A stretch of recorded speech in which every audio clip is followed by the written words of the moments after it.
Good morning, student. Today we discuss the third chapter electrochemistry. हम लोगों ने 2 chapter complete कर लिया है, उसको आप नोट डाउन कर लीजिएगा। ठीक है, आज हम तीसरा चैप्टर स्टार्ट करते हैं इलेक्ट्रोकेमिस्ट्री। तो इसमें सबसे पहले हम पढ़ेंगे कि इलेक्ट्रोकेमिस्ट्री होता क्या है और इलेक्ट्रोकेमिस्ट्री में चीज़ें कौन कौन सी यूज़ होती हैं। ठीक है, तो electrochemistry is the branch of science in which we study about the electrical energy convert chemical energy converted to electrical energy. ठीक है, हम इसमें बात करेंगे। अब इसमें सबसे पहले हम बात करेंगे इलेक्ट्रोकेमिकल सेल क्या होते हैं। इलेक्ट्रोकेमिस्ट्री में इलेक्ट्रोकेमिकल सेल्स यानी गैल्वेनिक सेल या वोल्टिक सेल की हम बात करेंगे।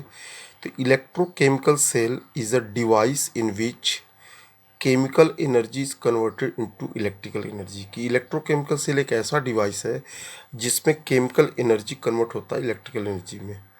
ठीक है, अब बात करेंगे इलेक्ट्रोड पोटेंशियल की। इलेक्ट्रोड पोटेंशियल क्या होता है? तो जब हम किसी मेटेलिक रॉड को उसके साल्ट सोल्यूशन में डीप करते हैं तो मेटेलिक रॉड आपका पॉजिटिवली और निगेटिवली चार्ज होता है उस सोल्यूशन के रिस्पेक्ट में, और एक पोटेंशियल डेवलप होता है आपका इलेक्ट्रोड और सोल्यूशन के बीच में। इसी को बोलते हैं electrode potential. When a metallic rod deep in its salt solution becomes a positively or negatively charged and potential develop between metallic rod and solution is called electrode potential। ठीक है, ये इलेक्ट्रोड पोटेंशियल 2 टाइप्स के होते हैं, यानी electrode potential are 2 types, oxidation electrode potential और reduction electrode potential. ठीक है, तो अब ऑक्सीडेशन इलेक्ट्रोड पोटेंशियल क्या होता है कि when potential develop due to oxidation is known as the oxidation electrode potential. कि जब मेटेलिक रॉड को हम डीप करते हैं उसके साल्ट सोल्यूशन में और मेटेलिक रॉड पॉजिटिवली चार्ज हो जाता है तो उस मेटल्स और सोल्यूशन के बीच में एक पोटेंशियल डेवलप होता है जिसको हम बोलते हैं ऑक्सीडेशन इलेक्ट्रोड पोटेंशियल। दूसरा हमारा है reduction electrode potential. When potential develop due to reduction is known as the reduction electrode potential. यानी जैसे किसी भी मेटेलिक रॉड को जो हम डीप किए उसके साल्ट सोल्यूशन में तो वो मेटेलिक रॉड क्या होगा, निगेटिवली चार्ज हो जाएगा और मेटल्स और सोल्यूशन के बीच में पोटेंशियल डेवलप होगा जिसको हम बोलेंगे रिडक्शन इलेक्ट्रोड पोटेंशियल। जब किसी भी ई सेल की वैल्यू हमको निकालना होता है तो ई सेल की वैल्यू निकालने के लिए ईएमएफ ऑफ सेल हम निकालते हैं, जिसमें आपका इलेक्ट्रोड पोटेंशियल यानी ऑक्सीडेशन इलेक्ट्रोड पोटेंशियल और रिडक्शन इलेक्ट्रोड पोटेंशियल दोनों को ऐड करते हैं विद साइन, तो हमें मिल जाता है ईएमएफ ऑफ सेल।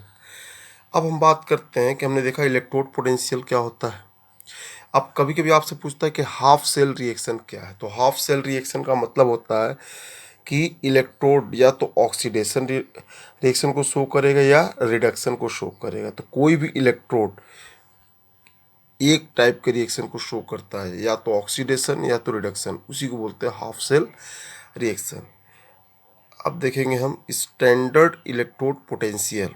कि स्टैंडर्ड इलेक्ट्रोड पोटेंशियल क्या होता है कि when the concentration of all species involve in the half cell is unity then electrode potential is known as the standard electrode potential.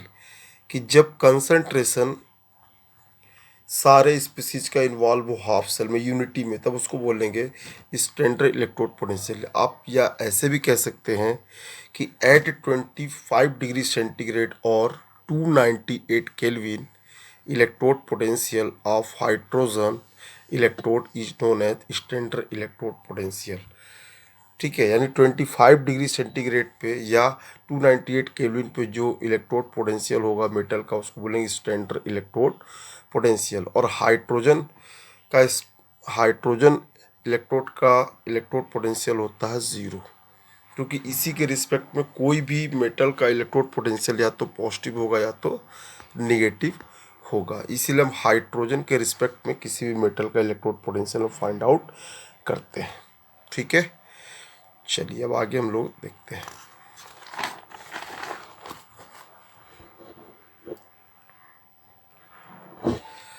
अब हम बात करेंगे मेजरमेंट ऑफ इलेक्ट्रोड पोटेंशियल की। तो किसी भी सिंगल इलेक्ट्रोड का आप इलेक्ट्रोड पोटेंशियल फाइंड आउट नहीं कर सकते हैं, ठीक है। इसीलिए हम क्या करते हैं कि दो इलेक्ट्रोड का इलेक्ट्रोड पोटेंशियल यानी ईएमएफ ऑफ सेल हम निकालते हैं। तो ईएमएफ ऑफ सेल में दोनों इलेक्ट्रोड का हम क्या करते हैं, इलेक्ट्रोड पोटेंशियल को ऐड कर देते हैं। तो जिसका हमें इलेक्ट्रोड पोटेंशियल निकालना होता है उसको हम क्या करते हैं, एनोड पे ऐड कर देते हैं, और कैथोड पे हमारा क्या होता है, स्टैंडर्ड इलेक्ट्रोड पोटेंशियल जैसे हाइड्रोजन।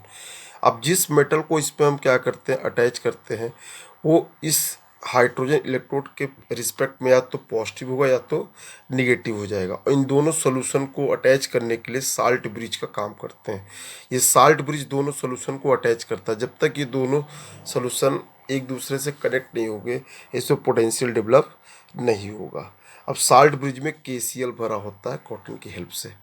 अब देखिए इसमें आप बात करेंगे तो डेनियल सेल का ईएमएफ सेल हम फाइंड आउट करते हैं, ठीक है, या डेनियल सेल का ईएमएफ ऑफ सेल करेंगे। जैसे हमने जिंक को लिया यहाँ पे, अब जिंक का इलेक्ट्रोड पोटेंशियल हमने निकाला, फिर हमने इसी तरीके से कॉपर का लिया और कॉपर का इलेक्ट्रोड पोटेंशियल निकाला। तो आप देखें कि डेनियल सेल में कॉपर इलेक्ट्रोड और जिंक इलेक्ट्रोड को यूज किया जाता है, ठीक है ना। तो अगर मान लीजिए हम जिंक को लेते हैं तो जिंक कन्वर्ट किस में होता है, Zn++ में, और कॉपर किस में कन्वर्ट होता है, Cu++ होके Cu में कन्वर्ट होता है। यानी रिडॉक्स रिएक्शन शो करते हैं लोग। क्या शो करते हैं, रिडॉक्स रिएक्शन। अब देखो हम यहाँ पे बात करें कैथोड पे क्या होता है। कैथोड पे अगर देखा जाए तो रिडक्शन होता है, और एनोड पे देखें तो ऑक्सीडेशन होता है। और दोनों ओवरऑल रिएक्शन को देखेंगे तो क्या होगा, रिडॉक्स रिएक्शन होगा।